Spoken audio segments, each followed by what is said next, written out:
ഞങ്ങളുടെ അനുശ്രീന്റെ കസിന്റെ കല്യാണമാണ് കേട്ടോ. അപ്പൊ ഞങ്ങൾ എല്ലാവരും കൂടെ പോവാൻ നോക്കാണ്. സമയം ഏകദേശം ഒരു 7:30 അടുത്തിട്ടുണ്ട്. എല്ലാവരും കൂടെ ഒത്തുവരുമ്പോൾ സമയം ഇത്തിരി അങ്ങോട്ട് ലേറ്റ് ആയി, എന്നാലും കുഴപ്പമില്ല.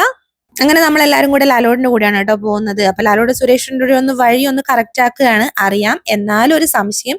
അപ്പൊ വഴിയൊക്കെ ചോദിച്ചറിഞ്ഞ് നമ്മളുടെ കൂടെ അനീഷാണില്ല, അനീഷാണ്ണും സുരേഷണ്ണും അങ്ങ് എത്തിക്കോളും.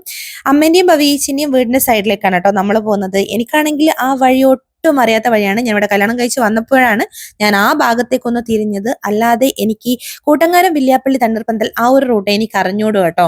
അല്ലാതെ വടകരയുടെ ഇങ്ങേ ഭാഗത്തൊന്നും എനിക്ക് അറിഞ്ഞൂടാ. അതായത് ഈ കരിമനപ്പാലം, പുതുപ്പണം, പാലിയേട്ട നട ആ സൈഡൊന്നും എനിക്ക് അറിഞ്ഞൂടാ കേട്ടോ. അപ്പോൾ അതാ നമ്മളുടെ അമ്മേന്റെ വീടിന്റെ അതിൽ കൂടിയാണ് പോകുന്നത്. അപ്പൊ മോളീച്ചിനെ കണ്ടപ്പോൾ ഒന്ന് വണ്ടി നിർത്തി ജസ്റ്റ് ഒരു 2 സംസാരം അങ്ങനെ സംസാരിച്ച് നമ്മൾ നേരെ കല്യാണ വീട്ടിലേക്ക്, അങ്ങനെ അതാ കല്യാണ വീട്ടിലെത്തിയിട്ടുണ്ട്.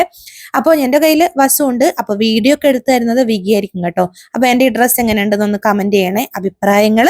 അപ്പോൾ ഇത് ഞാൻ വസുവിന്റെ ബർത്ത്ഡേക്ക് സ്റ്റിച്ച് ചെയ്തതാണ്. നല്ല രസമുണ്ടൊക്കെ കാണാം, പക്ഷേ ഇടാൻ ഇത്തിരി ബുദ്ധിമുട്ടാണ്. കാരണം ചൂടെടുക്കും. അത് അങ്ങനത്തെ ഒരു മെറ്റീരിയൽ ആണ്. അങ്ങനെ നമ്മൾ കുറച്ചു നേരം അവിടെ ഇങ്ങനെ കറങ്ങി തരുന്ന് ഫുഡ് കഴിക്കാനിരുന്നത് നല്ല അടിപൊളി ഫുഡായിരുന്നു കേട്ടോ. അങ്ങനെ ഫുഡൊക്കെ കഴിച്ച് നമ്മളുടെ ലാലോടിനൊക്കെ നമ്മളുടെ വീഡിയോസിന്റെ അഭിപ്രായങ്ങളാണ് കേട്ടോ പറയുന്നത്. അപ്പൊ ഞാൻ പറയുന്നുണ്ടായിരുന്നു ഇവരെയൊക്കെ നമ്മളുടെ വീഡിയോയിൽ ഉൾപ്പെടുത്തണം, കാരണം നമ്മളെ സപ്പോർട്ട് ചെയ്യുന്നവരെ നമ്മൾ കൂടെ കൂട്ടണമല്ലോ. അപ്പൊ നമ്മൾ തിരിച്ചിങ്ങോട്ടേക്ക് പോന്നേ. അപ്പൊ അടുത്ത വിശേഷങ്ങൾ അടുത്ത വീഡിയോയിൽ. ബൈ.